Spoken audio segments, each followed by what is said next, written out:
என் அன்பு குழந்தையே, உனக்கான நல்ல விஷயங்களை செய்து கொடுப்பதற்காகவே உன் தாயானவள் இன்று உன்னை தேடி வந்திருக்கின்றேன். என் தங்க குழந்தையே, இன்று உன் அம்மா உனக்கு ஒரு அவசரமான செய்தியைத்தான் சொல்வதற்காக வந்திருக்கின்றேன். இதுநாள் வரை இல்லாமல் இன்று உன் வீட்டில் நீ எதிர்பார்க்காத அளவிற்கு ஒரு இழப்பு ஏற்பட போகின்றது. அதனை எப்படி சரி செய்வது என்பதனை இந்த வாக்கின் மூலமாக நீ தெரிந்து கொள்ள வேண்டும். அற்புத மாற்றம் நிகழத்தான் போகின்றது. உன் அமைதியை சீர்படிப்பதற்காக 1000 நினைவுகள் உனக்குள் வந்து அலை போல மோதினாலும் கூட நீ அசையாமல் நெஞ்சத்தில் உறுதியோடு இருந்தால் அத்தனையும் வந்த வழியே சென்றுவிடும். அது புரியாமல் சின்ன சின்ன பிரச்சனைகள் எல்லாம் எதையும் செய்ய மாட்டேன் நீ அறிவாய்தானே.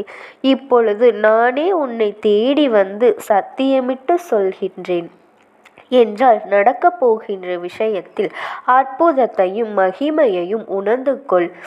இப்பொழுது நீ எதையெல்லாம் மீற முடியாது, துன்பம் என்றும் தாங்க முடியாத பிரச்சனைகள் என்றும் நினைக்கின்றாயோ அது எல்லாவற்றையும் சரி செய்து உன் வாழ்க்கையில் நல்ல மாற்றம் வரும்படி நான் செய்ய போகின்றேன். நீ அடைய விரும்பிய விஷயத்தில் இன்பமும் துன்பமும் எதற்கெடுத்தாலும் வருகின்றது.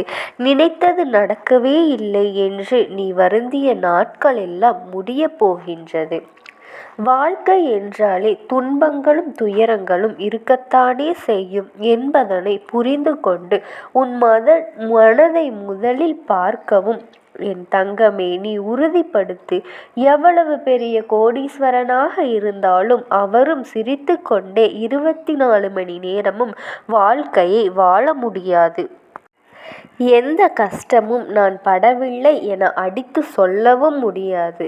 அவர் கோடான கோடி கொண்ட கோடீஸ்வரராக இருந்தாலும் சரி, அல்லது தெருவோரத்தில் வசிக்கும் ஏழை உழைப்பாளியாக இருந்தாலும் சரி, எல்லா மனிதர்களுக்கும் இன்பமும் துன்பமும் சிரிப்பும் சந்தோஷமும் அழுகையும் ஒரே மாதிரித்தான் கொடுக்கப்பட்டு இருக்கின்றது.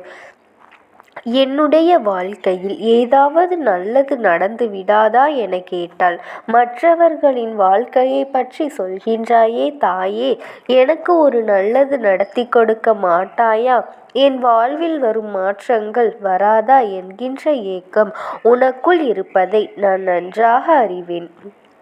என் தங்கமே, நல்லதுதானே நடக்க வேண்டும். முதலில் நீ நல்லதை நினை, மற்றவர்களுக்கு நல்லதை செய். அதை விட்டுவிட்டு எனக்கு நல்லது நடக்கவே இல்லை என எதிர்மறையாக வார்த்தைகளை பிரயோகம் செய்து எதிர்மறையாக மனதிற்குள் யோசனை செய்கின்றாய். எப்போதும் நீ பேசக்கூடிய பேச்சுகளும் சிந்தனை செய்யக்கூடிய விஷயங்களும் மனதில் நடக்கவில்லை என்று எதிர்மறையான வார்த்தைகள் உன் வாயிலிருந்து வரக்கூடாது. எல்லாம் எனக்கு நல்லதாகத்தான் நடக்கின்றது. இது எல்லாவற்றையும் நல்லதாக நடத்தி கொடுக்க என் தாய் இருக்கின்றாள். எனக்காக அவள் நல்லது செய்வாள் என்ற நம்பிக்கையோடு கூடிய நேர்மறை வார்த்தைகளை நீ பேசினாலே அதன் மூலமாக முன்னேற்றத்திற்கான பாதை உன் கண்களில் புலப்படுமே. என் செல்லமே, எப்பொழுதும் எதிர்மறையான மனிதர்களிடம் பழகுவதும் எதிர்மறையான யோசனைகளும் வார்த்தைகளும் உனக்குள் வருவதும் உன் முன்னேற்றத்தை தடுப்பதற்கான சூழ்ச்சிகள் என்பதனை புரிந்து கொள். கிடைத்ததை அனுபவிக்க கற்றுக்கொள்ள வேண்டுமே தவிர கிடைக்காததை நினைத்து நினைத்து ஏங்கிக் கொண்டே வாழ்ந்து கொண்டிருந்தால் எப்படி துன்பம் உன்னை விட்டு விலகி போகும்?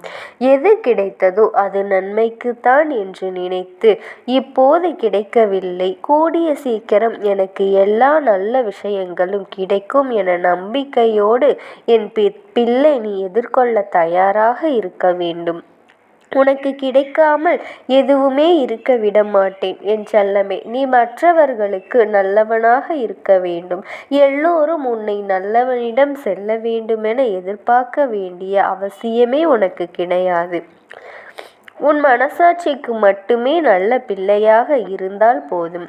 மற்றவர்களுக்கு விளக்கம் சொல்லவும் அல்லது மற்றவர்களை பார்த்து பயம் கொள்ளவும் உனக்கு அவசியம் கிடையாது. யாரோ எழுதியதல்ல, உன் வாழ்க்கை. என் செல்லமே, நீ எழுதுவதுதான் உன் வாழ்க்கை. நீ செய்யக்கூடிய செயல்கள்தான் உன் வாழ்க்கையில் நாளை கடக்கக்கூடிய செயல்களை தீர்மானிக்கின்றது. நீ நல்ல செயல்களை செய்ய பழகு, நல்ல வார்த்தைகளை பேச பழகு. என் தங்கமே, நல்ல செயல்களை நீ தீர்மானிக்க பழகு, நல்ல வார்த்தைகளையும் பேச பழகு. நிறைய ஏமாற்றங்களை சந்தித்து விட்டதால் இப்போது எல்லாம் உன் உள்ளமானது யார் மீதும் நம்பிக்கை இல்லாமல் இருப்பது எனக்கு தெரியும். மற்றவர்கள் மீதியை நம்பிக்கை வைப்பது எல்லாம் 1 வருடம் இருக்கட்டும். ஆனால் அதை அவர்கள் புரிந்து கொள்ளாமல் அதைத்தான் உன்னுடைய பலவீனமாக நினைத்து கொண்டு அதிகமாக ஆடுகின்றார்கள் அல்லவா? உன் மீது பழி போட்டு உண்மையை மட்டமாக பேசி எல்லாமே உன் தவறுதான் என அவர்கள் செய்யக்கூடிய செயல்களையெல்லாம் பார்த்து கொண்டுதான் இருக்கின்றேன். நீ பொறுமை காத்ததெல்லாம் போதும். நானே சொல்கின்றேன். இனி யாராவது உன்னை குறை சொன்னால், உன் மீது பழி போட்டால் அது ஆரம்பத்திலேயே தடுத்து நிறுத்திவிடு. என் தங்கமே, முடிந்த அளவிற்கு மற்றவர்களுக்கு தட்டி கொடுத்துவிட்டு போகலாம். ஆனால் முடியாத போது தட்டி எழுந்து நிற்பதுதானே சிறந்தது. எதுவாகினும் விட்டுவிட்டு போனால் அதுவே உன் மகிழ்ச்சிக்கான தீர்வு கொள்ளாத இடமாக இருக்கும் என்று கோபங்களை எடுத்து ஏன் அந்த கோபத்தை எடுத்து பிடித்து வைத்து கொள்ள பார்க்கின்றாய்? என் தங்கமே, கோபப்பட்டால் பட்டுவிட்டு போகட்டும். நீ கொஞ்சம் பொறுமையாக அவர்களை விட்டு விலகிப்போ. கோபம் உனக்கு வருவது, ஆனால் அதன் காரணம் என்ன என்பதை நான் சொல்லட்டுமா? மற்றவர்கள் செய்யும் தவறுக்கு நீயே உனக்கு கொடுத்து கொள்ளும் தண்டனைதானே.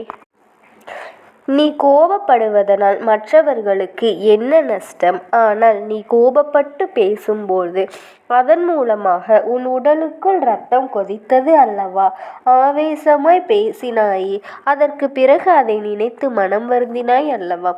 இவ்வளவு வருத்தங்களும் வேதனைகளும் குறைத்து கொள்வது உனக்கு அவசியமா? தேவையற்ற கோபத்தை தூக்கி போட்டுவிடு. கோபத்தை நீக்கினாலே அலங்காரமாய் இருக்கும் உன் வாழ்க்கை அழகானதாய் மாறிவிடும். உன் வாழ்வில் இருக்கக்கூடிய கவலைகள் எல்லாம் நீங்கி உனக்கான மகிழ்ச்சியை கொண்டு வந்து கொடுக்க உன் அம்மா நான் தயாராகத்தானே இருக்கின்றேன். நீ எப்போதும் நேர்மையாக இருப்பதனால் மற்றொருவருக்கு நல்லது நினைக்கின்றார்களோ இல்லையோ, ஆனால் அவர்கள் தேவைக்கு உன்னை பயன்படுத்தி கொள்ளத்தானே எதிர்பார்க்கின்றார்கள். எப்பொழுது உதவி கேட்டாலும் ஓடி வந்து நீ செய்து விடுவாய் என அவர்களுக்கு தேவை ஏற்படும் போதெல்லாம் உன்னை பயன்படுத்தி கொள்ள நினைக்கின்றார்கள். மனிதர்களிடம் கவனமாக வாழ வேண்டிய கட்டாயம் இருக்கத்தான் செய்கின்றது. என் செல்லமே, உன் மனதிற்கு பிடித்த எந்த வேலையும் கடினமானது கிடையாது. எந்த வேலையை செய்தாலும் ஈடுபாட்டோடு அதை செய்யப்பார். உனக்கு கிடைத்த விஷயங்கள் எல்லாமே உனக்கு மகிழ்ச்சியைத்தான் அளிக்கும் என நான் உறுதியாக சொல்ல மாட்டேன். மகிழ்ச்சி அளிக்கவில்லை என்றால் என்ன? கொஞ்ச